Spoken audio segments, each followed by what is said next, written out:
Hello and welcome to all my government job aspirant.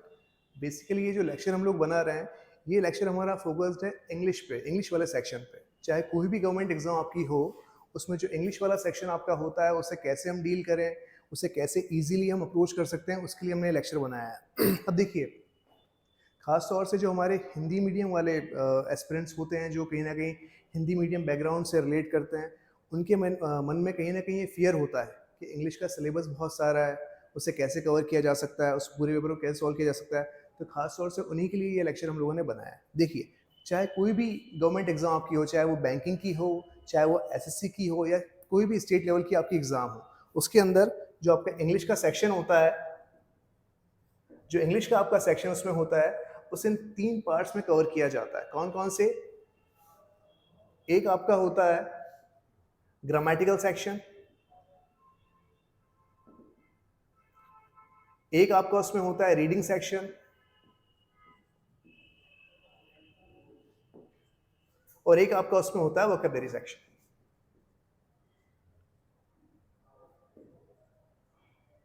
ठीक है, ये हम किसी पर्टिकुलर एक एग्जाम की बात नहीं कर रहे, चाहे वो कोई भी एग्जाम हो। जैसा कि मैंने आपको पहले कहा, चाहे वो आपकी बैंकिंग की एग्जाम हो, चाहे वो आपकी एसएससी की एग्जाम हो, या कोई दूसरी स्टेट लेवल की एग्जाम हो। ठीक है, इंग्लिश आपसे 3 सेक्शंस में डिवाइड करके पूछा जाता है।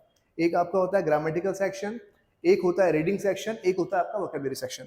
अब बात ये आती है, इन्हें अप्रोच कैसे किया जाए, इन्हें डील कैसे किया जाए, इन्हें कंप्लीट कैसे किया जाए।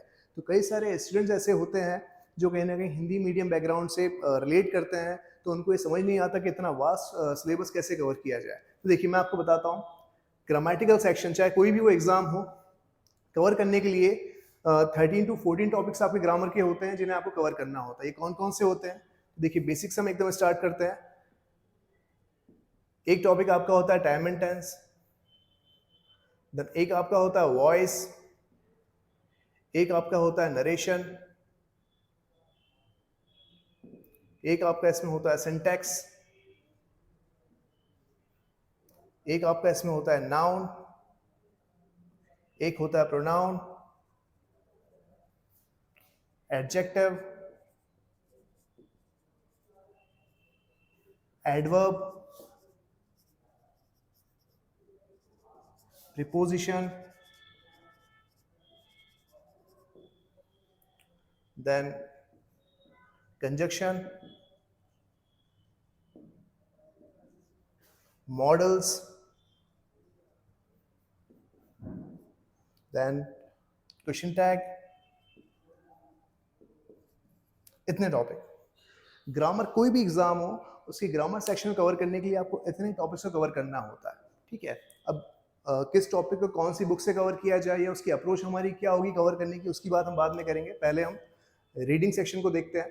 ठीक है, ये आपका ग्रामर सेक्शन हो गया। मतलब ये 12 टॉपिक अगर आपने कर लिए, तो ग्रामर आपकी कहीं से भी आए, आप उसे डील कर पाओगे। ये 12 टॉपिक आपको कवर करने होंगे। अब हम बात करते हैं रीडिंग सेक्शन की। तो देखिए, रीडिंग सेक्शन की अगर हम बात करें, तो इसके लिए इसमें जो क्वेश्चंस आपके बनते हैं, वो आपके बनते हैं रीडिंग कॉम्प्रहेंशन से,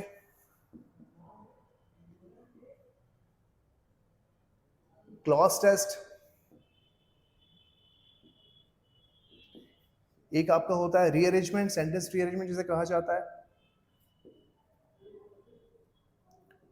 एक आपके होते हैं filters. Filters fill in the blanks जो होते हैं, उसी को फिल्टर्स भी कहा जाता है। ये आपके सिंगल फिल्टर्स भी हो सकते हैं, डबल फिल्टर्स भी हो सकते हैं। ठीक है, अब बात करते हैं वोकैबुलरी सेक्शन की। तो देखिए, वोकैबुलरी सेक्शन की अगर हम बात करें, तो ये आपके हो सकते हैं सिनोनिम्स,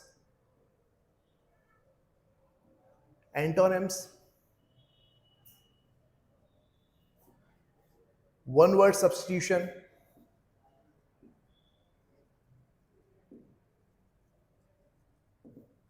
idioms, then phrases। इतना ही पूरा सिलेबस आपका होता है। मतलब पूरा इंग्लिश का जो आपका सिलेबस है, आपको इन 3 पार्ट्स में कवर करना होगा। ग्रामर के 12 से 13 टॉपिक आपके होते हैं। रीडिंग सेक्शंस पे आपको इन पे काम करना पड़ेगा, वोकैबुलरी के लिए हमको इनको कवर करना पड़ेगा।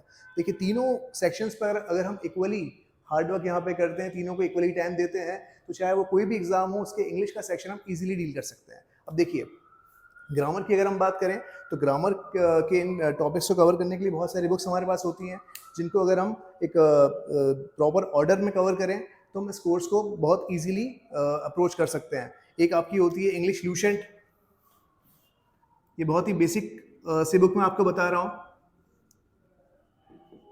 मतलब वो लोग जिनको लगता है कि इंग्लिश उनका बहुत वीक है, हिंदी बैकग्राउंड से वो कहीं ना कहीं रिलेट करते हैं, वो यहाँ से स्टार्ट कर सकते हैं इंग्लिश ल्यूसेंट। इससे आपको एक आपका बेसिक स्ट्रॉन्ग करने में बहुत हेल्प मिलेगी। देन एक बार आपका बेसिक स्ट्रॉन्ग हो जाता है, उसके बाद आप एस वी बख्शी एक बुक होती है, यहाँ पर एक अच्छा लेवल आप टच कर सकते हो। ठीक है, एस वी बख्शी के बाद एक आपकी ब्लैक बुक भी आती है इंग्लिश ग्रामर के लिए, इससे भी आप अप्रोच कर सकते हो। इतना करने के बाद चाहे वो कोई भी एग्जाम हो, इंग्लिश का सेक्शन उसमें ग्रामर आप अच्छे से कर पाओगे। ठीक है, देन हम बात करते हैं इसकी वोकैबुलरी की। वोकैबुलरी की अगर हम बात करें तो देखिए कोई भी एग्जाम हो 60 से 70%, कोई भी एग्जाम हो 60 से 70% जो उसमें वोकैबुलरी होती है वो प्रीवियस ईयर की होती है। तो सबसे पहले हमारा टारगेट ये होना चाहिए कि हम प्रीवियस ईयर की वोकैबुलरी को कवर करें। जैसे कि आपकी एससी एग्जाम हो गई, आपकी बैंकिंग की एग्जाम हो गया, या और भी आपके एग्जाम्स होते हैं, उनकी प्रीवियस ईयर की वोकैबुलरी को हम कवर करें। फिर हम कहाँ से करेंगे, तो ये भी आपको मिल जाएगा ब्लैक बुक के अंदर। इसमें आपको प्रीवियस ईयर के सारे वोकैब मिल जाएंगे, प्लस जो नए वोकैब होते हैं, जो एडिटोरियल्स वगैरह जो आपके होते हैं, उसकी वोकैब भी आपकी यहाँ से कवर हो जाएगी। तो ऐसे आप इसमें वोकैब भी कवर कर सकते हो। अब रही बात रीडिंग सेक्शन की, तो रीडिंग सेक्शन के लिए आप डेली कम से कम 1 से 1.5 घंटा आप एडिटोरियल रीडिंग को दें, जिससे कि आपका रीडिंग सेक्शन भी स्ट्रॉन्ग आप कर पाएंगे। तो तीनों सेक्शंस पर अगर आप इक्वली टाइम देते हैं, इक्वली हार्डवर्क करते हैं, तो कोई भी एग्जाम आपकी हो, आप इंग्लिश का सेक्शन इजीली अप्रोच कर सकते हैं। Thank you.